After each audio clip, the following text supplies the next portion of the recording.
धूल में छिपा दिया।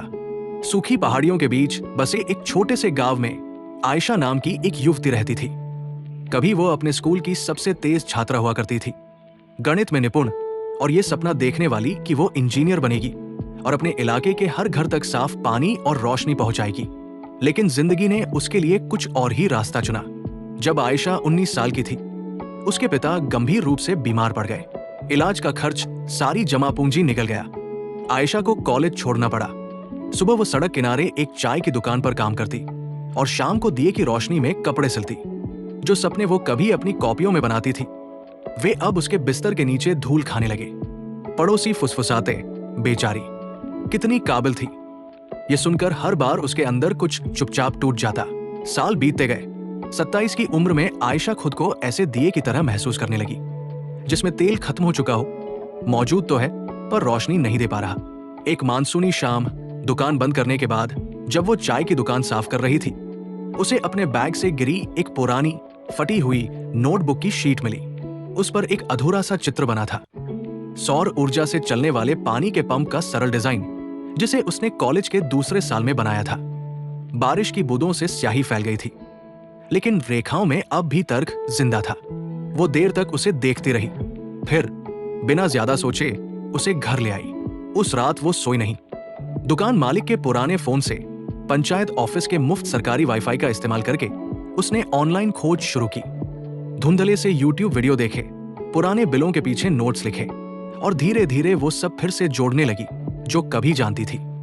मेहनत से खुरदरे हो चुके उसके हाथों ने दोबारा पेंसिल को स्थिर पकड़ना सीख लिया।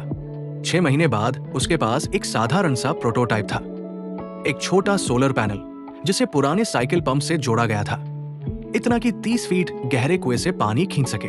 वो सुंदर नहीं था, उसमें रिसाव होता था, बादल आने पर कभी कभी रुक भी जाता था, लेकिन वो काम करता था। उसने गांव के बुजुर्गों को दिखाया। उन्होंने मुस्कुरा कर कहा, अच्छा शौक है बेटी, लेकिन इसे खरीदेगा कौन? वही जानी पहचानी दया फिर से उसके कानों में पड़ी। आयशा ने बहस नहीं की, उसने बस छोटे स्तर से शुरुआत की। अपनी विधवा मौसी के घर ये पंप मुफ्त में लगा दिया। बात धीरे धीरे फैलने लगी। पहले एक परिवार, फिर 3, फिर 12। हर बार वो रिसाव ठीक करती, वायरिंग बेहतर बनाती और लोगों की असली जरूरतें ध्यान से सुनती। वो मरम्मत के बदले चावल लेती, पुरानी बैटरियां लेती, नई नींव खोदने में मदद लेती। 2 साल बाद एक छोटे एनजीओ की नजर उसके काम पर पड़ी। उन्होंने उसे एक छोटी सी ग्रांट दी और जयपुर के एक इंजीनियर मेंटर से मिलवाया। 31 की उम्र में आयशा ने आखिरकार अपनी डिग्री पूरी की, दूरस्थ शिक्षा के जरिए, देर रातों की मेहनत और जिद के सहारे।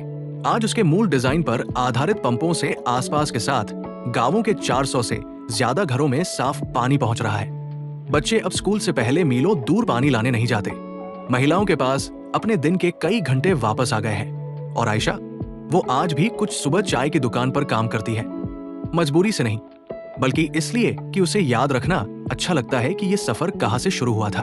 जब छोटी लड़कियां उससे पूछती है कि सब कुछ बिखर जाने के बाद भी वो आगे कैसे बढ़ती रही, तो वो हल्के से मुस्कुराकर कहती है, मैं इसलिए आगे नहीं बढ़ी क्योंकि मैं कोई खास थी, मैं इसलिए आगे बढ़ी क्योंकि हार मान लेना दोबारा कोशिश करने से ज्यादा दर्दनाक लगता था। और हर छोटी मरम्मत, हर मामूली सुधार इस बात का सबूत था कि धूल से ढका दिया भी जल सकता है अगर तुम बाती को बुझने न दो। कभी कभी सबसे तेज रोशनी गिरने से नहीं आती, वो उठने से आती है, खुद को झाड़कर और चुपचाप, जिद के साथ, ये तय करने से कि तुम्हारी कहानी अभी खत्म नहीं हुई। अपनी बाती जलाए रखो, दुनिया को अब भी तुम्हारी रोशनी की जरूरत है।